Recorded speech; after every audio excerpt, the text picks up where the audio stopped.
All right, shares of Micron jumping this morning on the company's better-than-expected quarterly results, upbeat revenue guidance, but most importantly because the analysts got it wrong. A lot of people are way too negative. There's still too many neutrals. Joining us now in CNBC exclusive is Micron CEO Sanjay Mehrotra. Sanjay, you did it again. You surprised them. At what point do the analysts realize that it's not about surprise, it's about secular trends that you're riding, including 5G and, most importantly, the data center? You're right, Jim. Our fiscal third quarter, we delivered strong results ahead of the expectations that we had guided to in March. In March, of course, we were impacted by certain supply related to COVID. However, our operations team performed extremely well. And on the demand side, we saw work from home driving strength in the data center demand. The workloads related to work from home, absolutely, as we saw, compared to pre-COVID expectations, a strong demand growth in the first half of the year on the data center side. We also saw demand growth in enterprise PCs and, of course, e-learning environment. All of this helped us deliver healthy results. And as we look ahead, we see healthy demand on the data center side.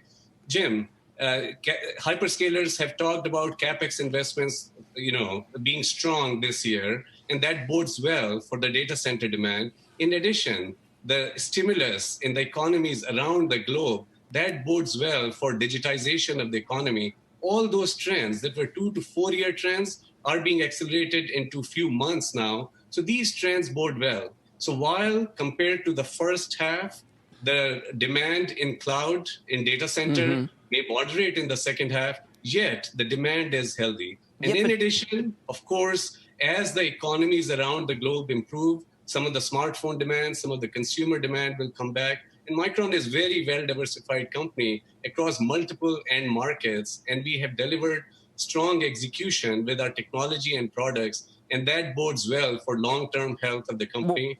But Sanjay, why does fiscal year 20 front-end equipment capital expenditure, why is it down 40% from the fiscal year 19, given all those opportunities?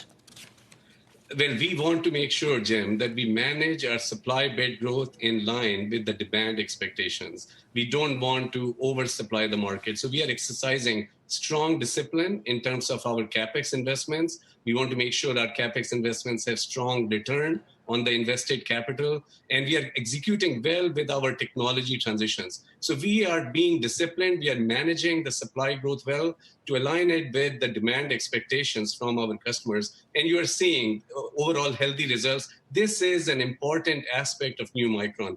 Being disciplined, focused on profitable growth, and of course, product leadership to continue to address our diverse end market opportunities. And we will remain disciplined with respect to CapEx investments in the future as well. People have to understand at home that this is a new Micron. So many quarters of positive cash flow, and the analysts don't seem to recognize it. But I do want to talk about something that you mentioned that is a tough subject, and you know it better than anyone. Recent restrictions on Huawei are also impacting our opportunity in the near term. Again, we also have Hong Kong. I know Hong Kong doesn't trade that much. It's just a couple percent. But what is the China Cold War doing to Micron?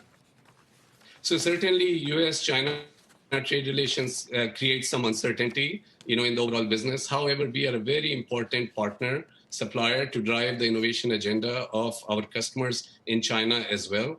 So Micron continues to be a strong supplier to the companies in China, of course, while abiding by all the rules and regulations of the U.S. administration. Important thing also, Jim, is that our business is well diversified. We have customers all around the globe. While China is an important market for us, we, of course, are well diversified out of China as well.